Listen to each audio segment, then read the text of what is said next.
Assalamualaikum warahmatullahi wabarakatuh. Perkenalkan, nama saya Nur Aryaningsi dari Prodi Manajemen kelas A pagi semester 3. Video ini dibuat untuk memenuhi tugas ujian akhir semester 3 mata kuliah perpajakan dengan dosen pengampunya yaitu Bapak Muhammad Taufan Nugroho, SSIMM.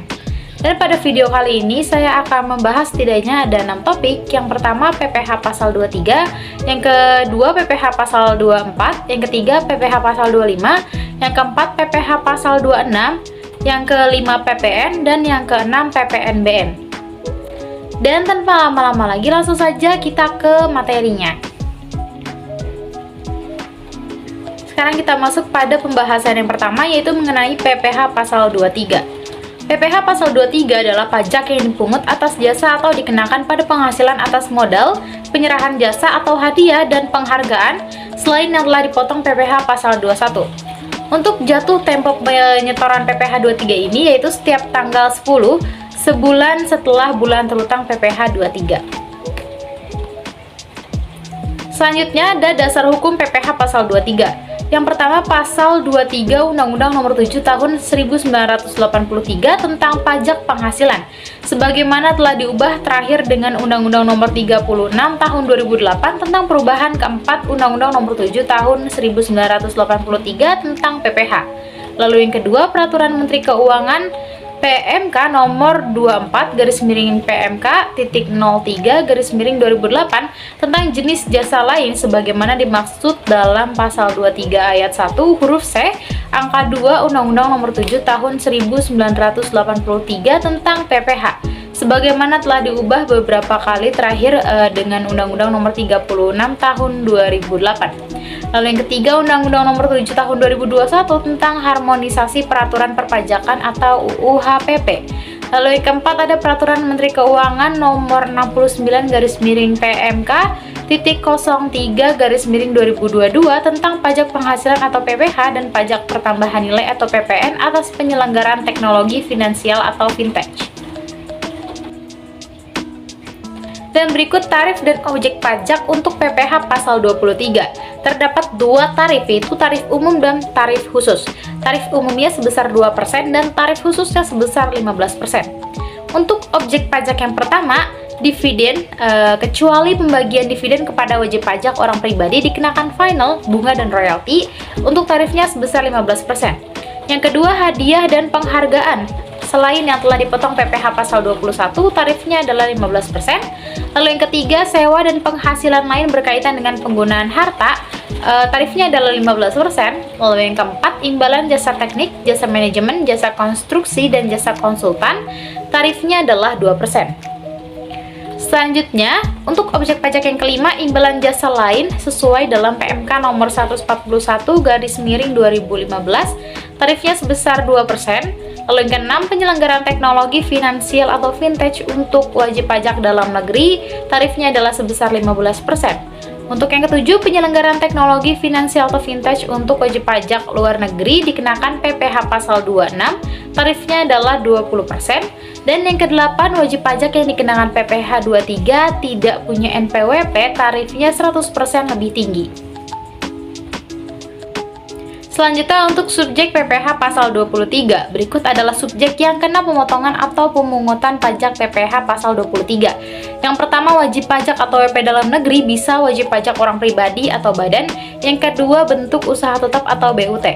Selanjutnya, untuk subjek pemotong PPh pasal 23 ini, yang pertama, pemotong PPh 23 bentuk badan. Ada badan pemerintah, subjek pajak badan dalam negeri, penyelenggara kegiatan, untuk usaha tetap atau BUT, atau perwakilan perusahaan luar negeri lainnya. Lalu yang kedua, pemotong PPh 23 oleh orang pribadi. Wajib pajak orang pribadi dalam negeri atau hanya memotong PPh pasal 23 atas sewa saja yang ditunjuk sebagai pemotong PPh 23 antara lain ada akuntan, arsitek, dokter, notaris, pejabat pembuat akte tanah atau PPAT, kecuali PPAT tersebut adalah camat, pengacara, dan konsultan yang melakukan pekerjaan bebas dan orang pribadi yang menjalankan usaha yang menyelenggarakan pembukuan atas pembayaran berupa sewa. Selanjutnya masuk pada pembahasan yang kedua yaitu mengenai PPh pasal 24. PPh pasal 24 ini merupakan ketentuan yang mengatur hak wajib pajak dalam negeri atau WPDN untuk mengkreditkan pajak yang dibayar atau terutang di luar negeri atas penghasilan dari luar negeri terhadap total pajak penghasilan terutang dalam suatu tahun pajak yang sama. Pengkreditan pajak luar negeri ini dilakukan dalam tahun digabungkannya penghasilan dari luar negeri dengan penghasilan di Indonesia agar wajib pajak tidak terkena pajak ganda. Dan berikut juga terdapat dasar hukum dari PPh pasal 24. Untuk dasar hukum PPh pasal 24 ini adalah pasal 24 Undang-Undang Nomor 7 Tahun 1983 tentang pajak penghasilan sebagaimana telah beberapa kali diubah, terakhir dengan Undang-Undang Nomor 36 Tahun 2008. Dan berikut adalah tarif untuk PPh pasal 24. Besarnya pajak yaitu sebesar pajak penghasilan yang dibayar atau terutang di luar negeri, tetapi tidak boleh melebihi perhitungan pajak yang terutang berdasarkan Undang-Undang PPh. Karena PPh 24 ini merupakan pengurang jumlah pajak yang dibayar atau terutang di luar negeri. Oleh karena itu, perhitungan tarifnya ini menggunakan tarif pajak progresif. Terdapat pada pasal 17 ayat 1 Undang-Undang Nomor 36 Tahun 2008. Dan berikut adalah tarifnya. Yang pertama, tarif pajak 5% untuk penghasilan hingga 50 juta. Yang kedua, tarif pajak 15% untuk penghasilan lebih dari 50 juta sampai 250 juta. Lalu yang ketiga, tarif pajak 25% untuk penghasilan lebih dari 250 juta sampai dengan 500 juta. Lalu yang keempat, tarif pajak 30% untuk penghasilan lebih dari 500 juta. Tarif pajak PPh 24 ini ditentukan sesuai dengan negara masing-masing. Tarif pajak luar negeri sebesar 40%, sedangkan yang berlaku di Indonesia sebesar 25%. Selanjutnya, subjek dan objek PPh pasal 24. Untuk subjek pajaknya, wajib pajak dalam negeri yang terutang pajak atas seluruh penghasilan, termasuk penghasilan yang diterima atau diperoleh dari luar negeri. Dan untuk objek pajaknya, yaitu berupa penghasilan yang berasal dari luar negeri. Selanjutnya ada sumber penghasilan kena pajak yang digunakan untuk memotong hutang pajak Indonesia, yaitu sebagai berikut. Yang pertama, pendapatan dari saham dan surat berharga lainnya, serta keuntungan dari pengalihan saham dan surat berharga lainnya. Lalu yang kedua, penghasilan berupa bunga, royalti, dan sewa yang berkaitan dengan penggunaan harta benda bergerak. Yang ketiga, penghasilan berupa sewa yang berkaitan dengan penggunaan harta benda tidak bergerak. Yang keempat, penghasilan berupa imbalan yang berhubungan dengan jasa, pekerjaan, dan kegiatan. Yang kelima, pendapatan dari bentuk usaha tetap atau BUT di luar negeri. Yang keenam, penghasilan dari pengalihan sebagian atau seluruh hak penambangan atau tanda keikutsertaan dalam pembiayaan atau pemanfaatan di sebuah perusahaan pertambangan. Yang ketujuh, keuntungan dari pengalihan aset tetap. Dan yang kedelapan, keuntungan dari pengalihan aset yang merupakan bagian dari suatu bentuk usaha tetap atau BUT. Selanjutnya, penggabungan penghasilan yang berasal dari luar negeri dilakukan sebagai berikut. Yang pertama, penggabungan penghasilan dari usaha dilakukan dalam tahun pajak diperolehnya penghasilan tersebut atau accrual basis. Lalu yang kedua, penggabungan penghasilan lainnya dilakukan dalam tahun pajak diterimanya penghasilan tersebut atau cash basis. Lalu yang ketiga, penggabungan penghasilan yang berupa dividen, pasal 18 ayat 2 Undang-Undang PPh. Dilakukan dalam tahun pajak pada saat perolehan dividen tersebut ditetapkan sesuai dengan keputusan Menteri Keuangan. Lalu untuk perhitungan PPh pasal 24 adalah sebagai berikut. Batas maksimum kredit pajak diambil yang terendah di antara tiga unsur perhitungan sebagai berikut. Yang pertama, jumlah pajak yang terutang atau dibayar di luar negeri. Yang kedua, PPh pasal 24 sama dengan penghasilan luar negeri dibagi seluruh penghasilan kena pajak dikali total PPh terutang. Lalu yang ketiga, jumlah pajak yang terutang untuk seluruh penghasilan kena pajak atau dalam hal penghasilan kena pajak adalah lebih kecil daripada penghasilan luar negeri. Selanjutnya kita masuk kepada pembahasan yang ketiga, yaitu mengenai PPh pasal 25. PPh pasal 25 adalah pembayaran pajak atas penghasilan secara angsuran setiap bulannya dalam waktu 1 tahun. PPh 25 ini dimaksudkan untuk meringankan beban wajib pajak agar tetap dapat memenuhi kewajibannya, karena PPh 25 tidak bisa diwakilkan. Apabila wajib pajak terlambat membayar, maka wajib pajak akan dikenai bunga sebesar 2% per bulan, dihitung dari tanggal jatuh tempo hingga tanggal pembayaran. Dan berikut adalah dasar hukum PPh pasal 25. Yang pertama, pasal 25 Undang-Undang Nomor 7 Tahun 1983 tentang pajak penghasilan sebagaimana telah beberapa kali diubah terakhir dengan Undang-Undang Nomor 36 Tahun 2008. Lalu yang kedua, Peraturan Menteri Keuangan Nomor 255 /KMK.04/2000 tentang perhitungan besarnya angsuran pajak penghasilan dalam tahun berjalan yang harus dibayar sendiri oleh wajib pajak. Lalu yang ketiga, Keputusan Direktur Jenderal Pajak Nomor KEP Strip 537/PJ/2000 tentang perhitungan besarnya angsuran.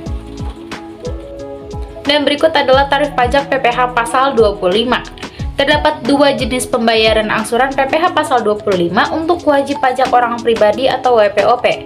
Yang pertama, PPh 25 bagi OPPT atau orang pribadi pengusaha tertentu, sama dengan 0,75% dikali omset bulanan tiap masing-masing tempat usaha. Lalu yang kedua, PPh 25 bagi OPSPT atau orang pribadi selain pengusaha tertentu, sama dengan penghasilan kena pajak atau PKP dikali tarif PPh 17 ayat 1 huruf A Undang-Undang PPh sama 12 bulan. Lalu pembayaran angsuran PPh 25 untuk wajib pajak badan yaitu penghasilan kena pajak atau PKP dikali 25%. Masih dengan tarif pasal 17 ayat 1 huruf B Undang-Undang PPh. Dan berikut adalah subjek dan objek PPh pasal 25. Untuk subjeknya, yang pertama wajib pajak orang pribadi yang memiliki kegiatan usaha seperti pedagang atau penyedia jasa. Yang kedua, wajib pajak badan yang melakukan kegiatan usaha seperti pedagang atau penyedia jasa. Untuk objek pajaknya, yaitu suatu penghasilan yang diperoleh dari kegiatan usaha yang dilakukan oleh wajib pajak.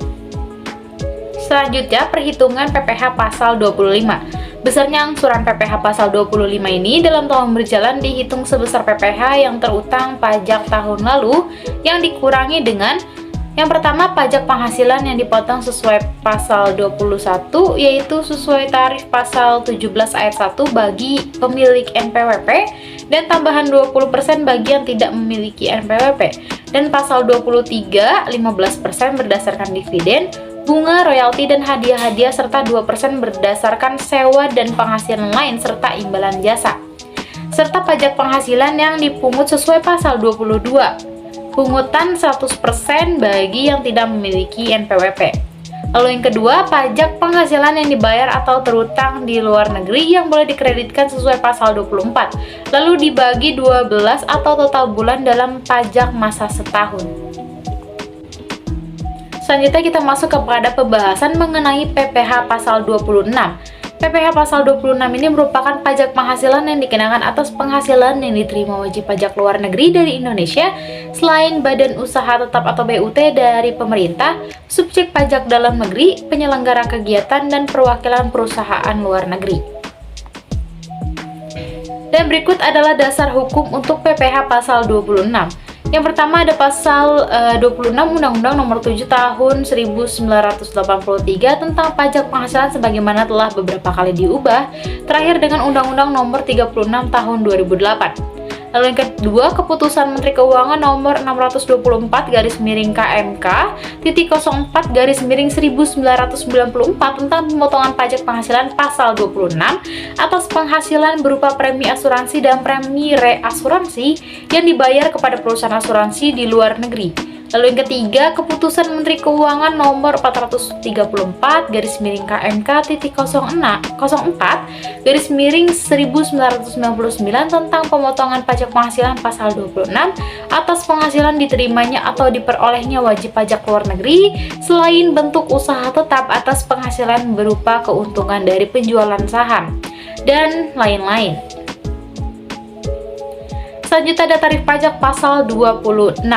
Yang pertama, tarif PPh sebesar 10% atau final dari jumlah bruto. Perubahan terbaru ini berdasarkan PP nomor 9 tahun 2021 dikenakan atas yang pertama ada dividen, kedua bunga, ketiga royalti, keempat intensif yang berkaitan dengan jasa, pekerjaan, dan kegiatan, yang kelima hadiah dan penghargaan, yang keenam pensiun dan pembayaran berkala, yang ketujuh premi swap dan transaksi lindung lainnya, lalu yang kedelapan perolehan keuntungan dari penghapus utang. Selanjutnya tarif yang kedua yaitu tarif PPh sebesar 20% atau final dari perkiraan penghasilan neto dikenakan atas yang pertama penghasilan dari laba bersih atas pendapatan dari penjualan aset di Indonesia dengan nilai lebih dari 10 juta, lalu yang kedua premi asuransi, premi reasuransi yang dibayarkan langsung maupun melalui pialang pada perusahaan asuransi di luar negeri, lalu yang ketiga pengalihan atau penjualan saham. Dan untuk tarif yang ketiga itu tarif PPh sebesar 0% hingga kurang dari 20%. Untuk negara-negara yang berada dalam perjanjian pajak atau tax treaty dengan Indonesia yang dikenal sebagai perjanjian penghindaran pajak berganda atau P3B. Lalu untuk tarif yang keempat, tarif PPh 26 sebesar 20% atau final dari penghasilan kena pajak setelah dikurangi pajak dari badan usaha tetap di Indonesia. PPh pasal 26 ayat 4. Selanjutnya masuk kepada subjek dan objek PPh pasal 26. Untuk subjek pajaknya yaitu seorang individu yang tidak bertempat tinggal di Indonesia, individu yang tinggal di Indonesia tidak lebih dari 183 hari dalam setahun atau 12 bulan, dan perusahaan yang tidak didirikan atau berada di Indonesia. Yang pertama, yang mengoperasikan usahanya melalui bentuk usaha tetap di Indonesia dan yang dapat menerima atau memperoleh penghasilan dari Indonesia tidak melalui menjalankan usaha melalui suatu bentuk usaha tetap di Indonesia. Lalu untuk objek pajaknya yang pertama ada dividen, yang kedua bunga termasuk premium, diskonto, dan imbalan. Lalu yang ketiga royalti, sewa, dan penghasilan lain sehubung dengan penggunaan harta.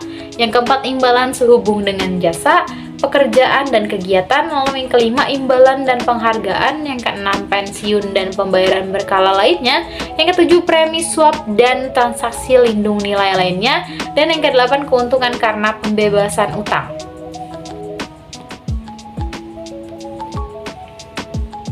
Masih dalam subjek dan objek, di sini untuk pemotong pajak penghasilan pasal 26.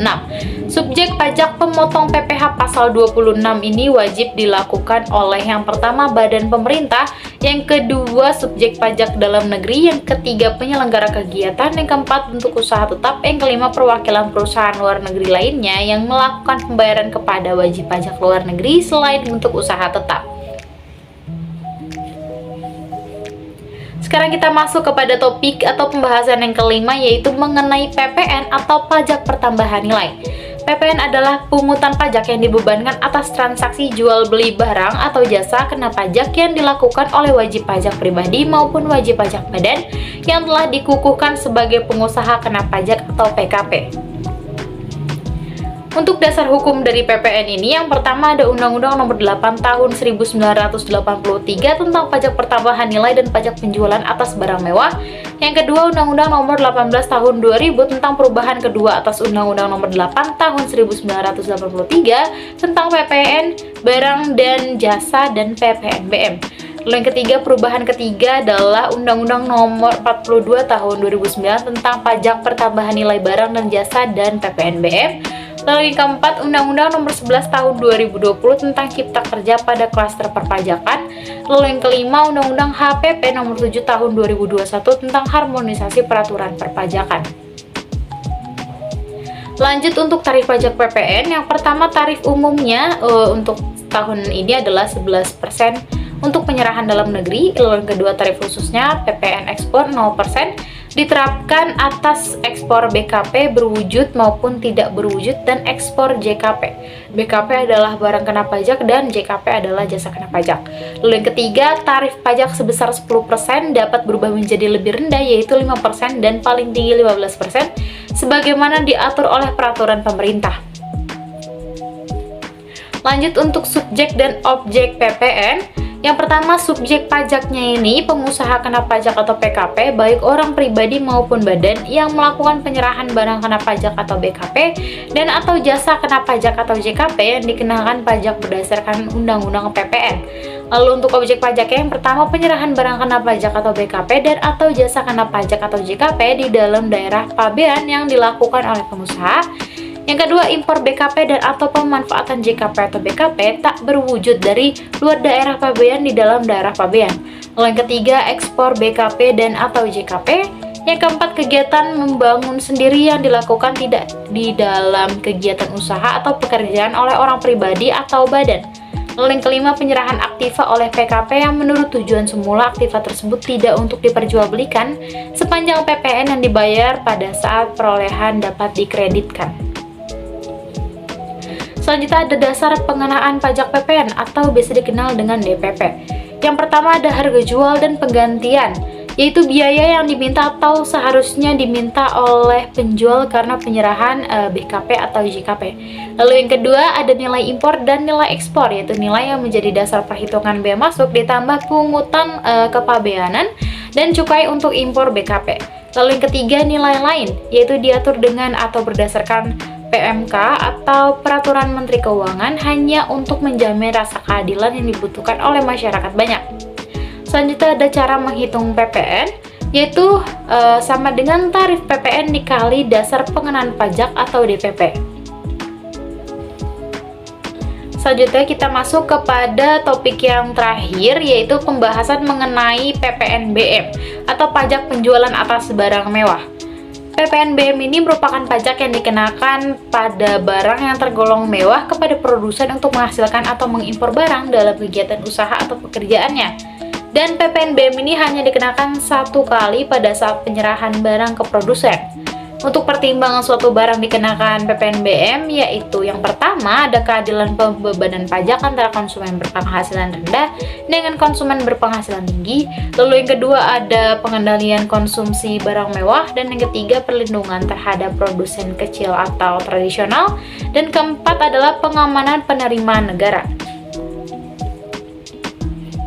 Selanjutnya ada dasar hukum dari PPNBM. Undang-Undang Nomor 42 Tahun 2009 yang sudah diganti atau dicabut dengan Undang-Undang Nomor 7 Tahun 2021 tentang harmonisasi perpajakan atau Undang-Undang HPP. Di dalam undang-undang tersebut diatur mengenai objek pengenaan PPNBM, ketentuan tarif secara umum hingga cara pemungutan pajak.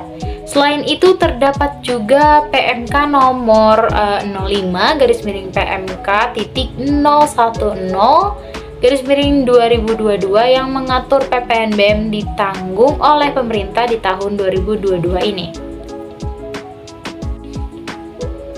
Selanjutnya untuk subjek dan objek dari PPNBM. Untuk subjek pajaknya, yang pertama ada pengusaha kena pajak atau PKP yang menghasilkan atau memproduksi BKP yang terbilang mewah. Lalu yang kedua, pengusaha yang melakukan impor barang terbilang mewah atau disebut dengan importir.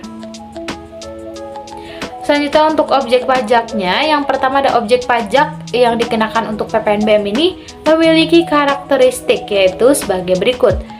Yang pertama, objek pajak bukan merupakan barang-barang kebutuhan pokok. Yang kedua, objek pajak umumnya yang hanya dikonsumsi oleh orang-orang yang memiliki penghasilan tinggi. Yang ketiga, objek pajak hanya dikonsumsi oleh orang-orang atau masyarakat tertentu. Yang keempat, objek pajak dikonsumsi demi status atau untuk menunjukkan status sosialnya. Selanjutnya, beberapa orang yang dikenakan pajak penjualan barang mewah ini diantaranya: yang pertama, kendaraan bermotor kecuali mobil ambulan, mobil jenazah, mobil pemadam kebakaran, mobil tahanan, kendaraan angkutan umum, dan kendaraan untuk kepentingan negara. Yang kedua, ada kelompok hunian mewah seperti rumah mewah, apartemen, kondominium, dan sejenisnya. Lalu yang ketiga, kelompok pesawat udara kecuali untuk keperluan negara atau angkutan udara niaga. Lalu yang keempat, kelompok balon udara. Yang kelima, kelompok peluru senjata dan senjata api lainnya kecuali untuk keperluan negara. Dan yang keenam, kelompok kapal pesiar mewah kecuali untuk kepentingan negara, angkutan umum, atau usaha pariwisata. Selanjutnya untuk tarif pajak dari PPNBM ini berdasarkan peraturan undang-undang yang berlaku. Pertama, tarif pajak penjualan atas barang mewah ini ditetapkan paling rendah 10% dan paling tinggi sebesar 200%. Yang kedua, untuk ekspor barang kena pajak yang tergolong mewah dikenai pajak dengan tarif 0%. Selanjutnya, tarif PPNBM untuk barang mewah ini digolongkan ke dalam beberapa kategori sebagai berikut. Yang pertama ada tarif pajak 10% untuk kendaraan umum kategori tertentu, alat rumah tangga, alat pendingin, hunian mewah, televisi, dan minuman bebas alkohol. Lalu yang kedua ada tarif pajak 20% untuk kendaraan bermotor kategori tertentu, alat fotografi, permadani, dan peralatan olahraga impor. Lalu yang ketiga, tarif pajak 25% untuk kendaraan bermotor berat dan berbahan bakar solar. Selanjutnya, tarif yang keempat yaitu tarif pajak 35% untuk minuman bebas alkohol, barang berbahan kulit impor, batu kristal, bis, dan barang pecah belah.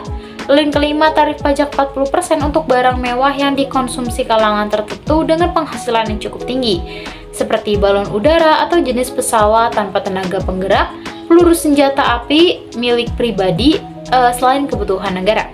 Lalu yang keenam, tarif pajak 50% untuk pesawat udara dengan tenaga penggerak kecuali kebutuhan armada negara, helikopter, jet pribadi, senjata api milik pribadi, rollover, dan pistol, dan lain-lainnya.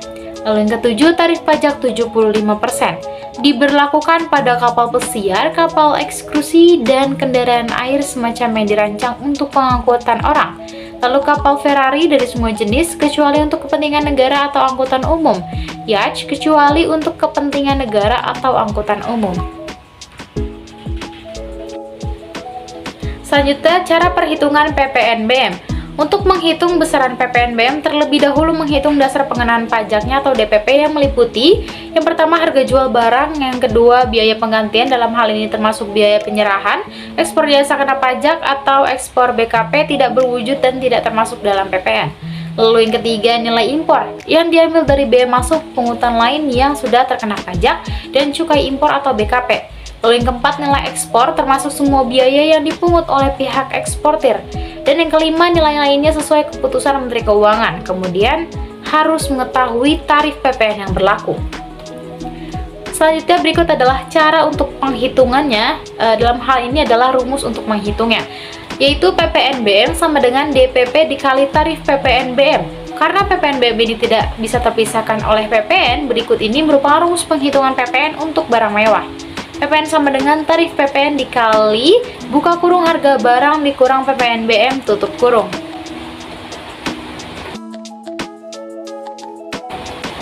Sekian materi yang bisa saya sampaikan. Mohon maaf apabila ada kesalahan kata dalam penulisan dan juga pengucapan. Terima kasih. Wassalamualaikum warahmatullahi wabarakatuh.